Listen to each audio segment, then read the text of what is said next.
It was during World War II. Over 17 million people migrated from the South to work in the North, commonly known as the Great Migration. In the North, one of the most popular places to work was in Ypsilanti, Michigan, at the newly built Willow Run bomber plant. Because of the high demand and higher supply for workers, there wasn't enough housing for everyone. Especially in 1942, when Japan took over Singapore, a major source for American rubber. This made commuting long distances difficult. So, not only was it hard to find a place to live, but it was also even harder for African Americans because of the segregation at the time. Out of high demand for African American homes, the government hired Hilliard Robinson, an African American architect, to construct Parkridge homes. Hilliard Robinson graduated from Columbia University with a master's in architecture. While at Columbia, Robinson traveled to Germany to help develop his architectural style. He then used this style to help construct Parkridge homes. In 1943, sisters Odessa Smith and Ethel Walker moved in with their family as one of the first residents of Parkridge homes. Then we had this great influx of people coming from the South to work at the automobile industries and at the bomber plant building the airplanes for the war. And so there was a great influx of people. There was no place for you to live, and you were forbidden to live anyplace else because of segregation. You could not rent an apartment or any place. Nate Frazier was also an early resident. Oh, I was born in Anderson, South Carolina, and I came to Ypsilanti, Michigan in December 1939, 1 week before Christmas. Most things about moving into Parkridge was a novelty and relief to them. There was a great contrast between life before and life during Parkridge. We come to Parkridge where you have running water, you have a furnace, you have a stove, and we were still on Hawkins Street. You had this big stove in the middle of the living room that heated the whole house, but here there was unity. It was really a community thing where everybody just seemed to come together and just to help each other. Everybody knew everybody. Everybody knew everybody's parents and grandparents. We kept the houses like they were our own. Yeah. And for people not to respect a property, I don't care if you are renting in it, we kept the yard like it was our own. We kept the house like it was our own. It was not Is there anything else that we didn't touch on that you think is important to say? All I gotta say is his name was Amos Washington. He was a landlord. That's who we paid our money to. But he was a tough landlord. But he kept it going. I guess he did the best he could do. That he would come around and check to see if you have anybody staying in your house. And you don't see landlords like that no more.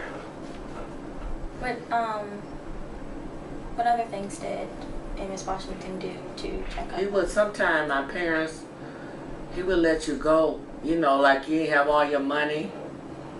And one time I remember the time my daddy didn't have all his rent money. And he said, okay, you can just go on and pay me when you get the money. But a lot of people thought he was mean, but I thought he was a good guy this way.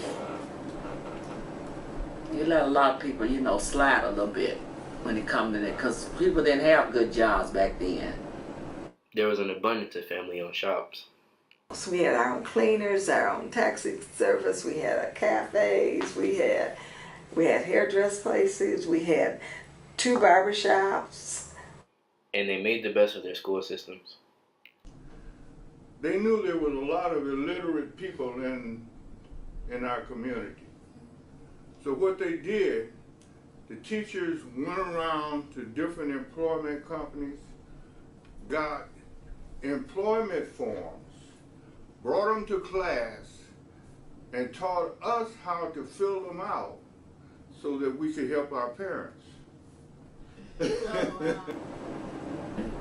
We was poor that we didn't have money to buy. My parents to buy fruit stuff for Christmas time.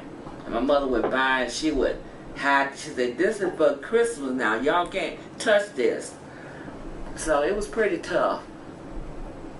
And we used to have a pot of, when we had a pot of beans and neck bones, that was our meal. We didn't have meat all the time, but it was love going in there. We mentioned all the love, fun, unity, and pride occurring in the community. But what helped it along? There is a place where almost all the kids in Parkridge met.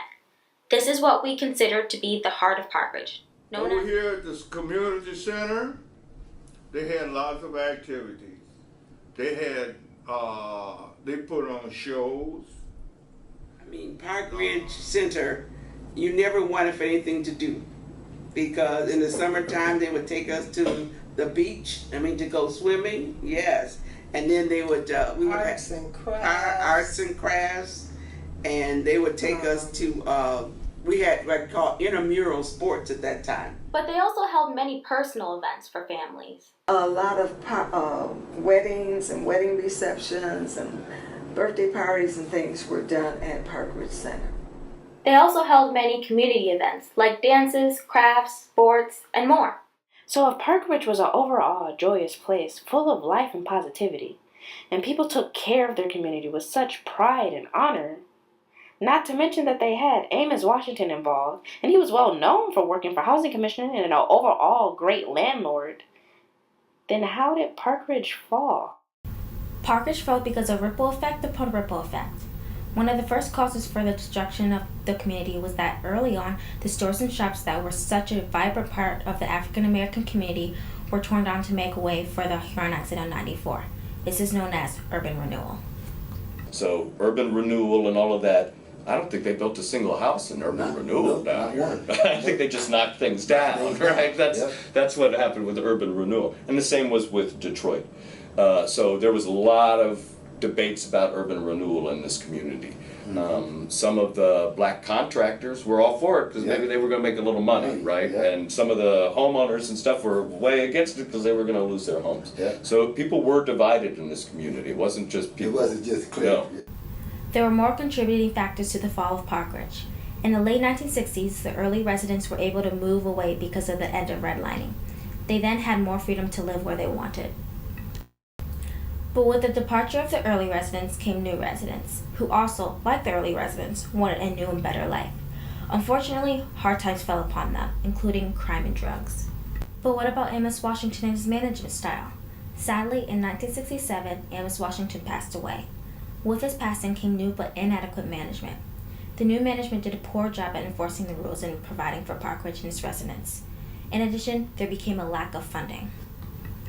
Even with all these instances that could have been prevented or at least controlled, there were three things that happened so long ago that no one could prevent. First, remember when we mentioned Hilliard Robinson, the African American architect? Well, he made a certain design flaw. He modeled the Parkridge roofs after roofs in Germany, making them flat. But there's just one problem. Michigan is in Germany. This caused the roofs to wear out. A second design flaw he made was dark spots. The red circles you see here are where some of these dark spots are located. They are dark because of the placement of the buildings and covering of the trees. It concealed those spots and allowed for an abundance of crime. The third thing is that the government only meant for Parkridge to last for about 20 years, not 70.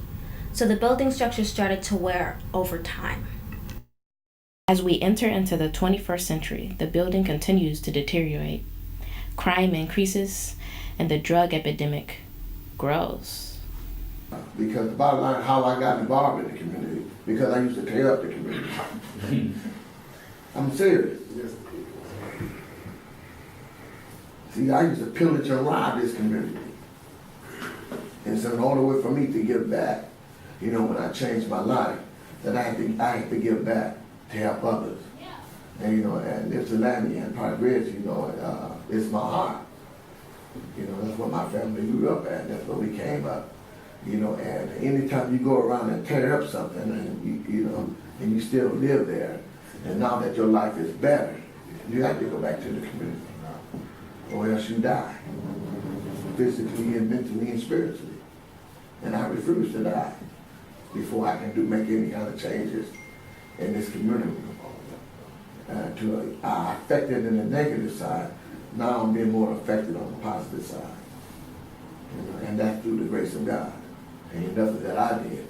And I'm just a willing subject. Just like I was a willing subject when I was robbing and killing the community. When it comes to the robbing and pillaging that you put a lot of emphasis on, was it just you, or was it like a large percentage of the people around here doing the same thing? If you do things on your own, that means you know some worse things, you know. But if you got a gang, that means you're only doing little bitty, stuff, maybe slang a little dope, But if you start doing some things on your own, you're doing something you don't want nobody else to know. You feel me?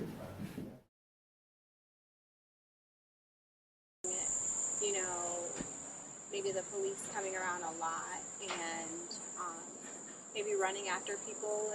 And at that age of like 8 years old or 5 years old, you don't really know. I know it's kind of maybe sad to say, but it was the norm of what we experienced every day. So we were used to it, but not realizing that was maybe some hardships, that was not something that would happen maybe in maybe a middle class neighborhood or things like that. So we would see that. You would see people get shot right in front of you.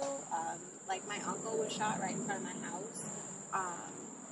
And at that moment, like, you knew that was something serious, but that wasn't something it was common.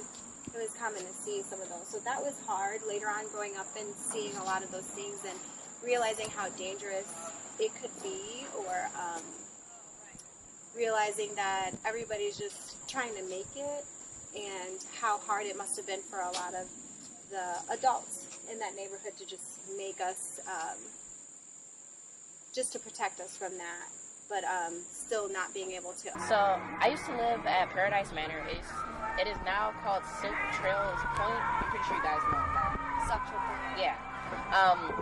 When I was living over there, when I first moved here, and like I was living somewhat in this area, we were told never to come over here because like there was multiple like shootings over here, and like about around like this time when it's like the Heritage Festival and another festival happened going directly across from Parkridge.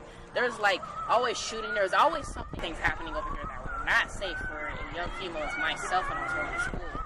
And it was just like, it was really interesting to me. So, we have learned what the conditions were like in the early 21st century. If times were so challenging, what were people doing to fix it? And so I talked about coming here and things were a little more challenging and things have changed my time here. But if you look to the future, and I'll just say starting from where I was at Harriet Street, on Harriet Street Center, that facility was built in the mid-90s, I believe. Right now it houses Michigan Works and Washington Community College, so pretty much is new. Perry School, which people affectionately call, used to affectionately call Park View Apartments, is now Hamilton Crossing. It was revitalized about 5 years ago. Hope Clinic, which has segmented programming, they're all in one location now, so you can get food, doctor's appointments, dentists, social service and social justice things done there. You come down the street, Parkridge is now, and this is according to Mr. Frierson, who lives across the street, I don't know for how many years, he claims it's the best it's ever been since 1943. I struggle to believe that, but he's there and he's seen it, and to his opinion, it's better than, he's never seen as much activity going in with young people. Then you have the very new Parkridge homes that'll be completed probably in November. Where else in Ypsilanti do you know of a better strip of activities in the city of Ypsilanti? Nowhere. And so for me, what Parkridge has been a part of is the new change in this community, because you change people's ideas, change people's beliefs. Since there were so many people trying to make Parkridge a better place, the question is, why did it take so long to refurbish Parkridge? The answer is money. Federal level funding had been decreasing over time. There wasn't enough money to refurbish until Ypsilanti Housing Commission switched to tax credit funding called RAD, which allowed construction to begin. As you can see, these are the original buildings. After months of construction, Parkridge became what it is today, and what it should have been long ago. During each interview, we asked everyone what they hoped for Parkridge to look like in the future. They all shared a hopeful image. I think that the vision for the future is to continue to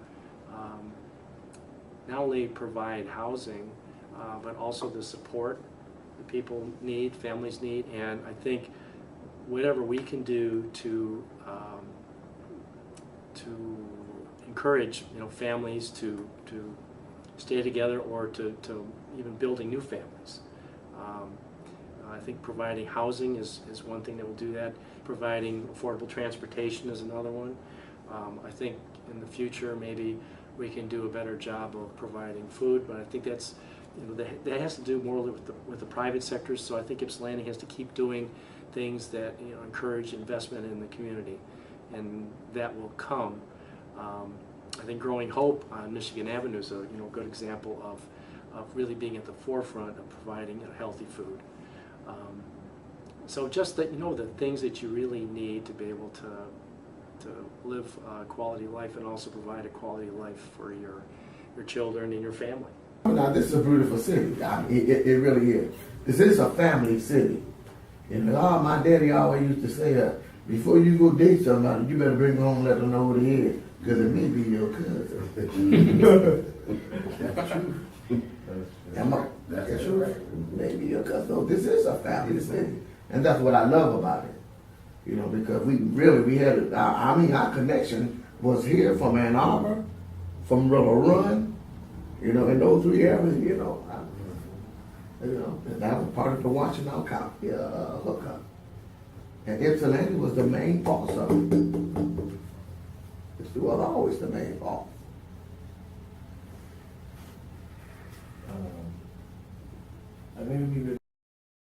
What do you feel? How do you feel about Parkridge being rebuilt? It looks beautiful. I wish I had a house over here, but I don't know how to get into the program or anything like that. But I really hope they move in families.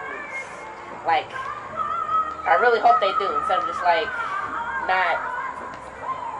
Because back in the day, they had families that were living here, and that's what made it a really good community. We have history. We have seen the rise, the fall, and the beginning of a new era. Now the final question is, what Parkridge do you want to live in, and how are you going to make it happen?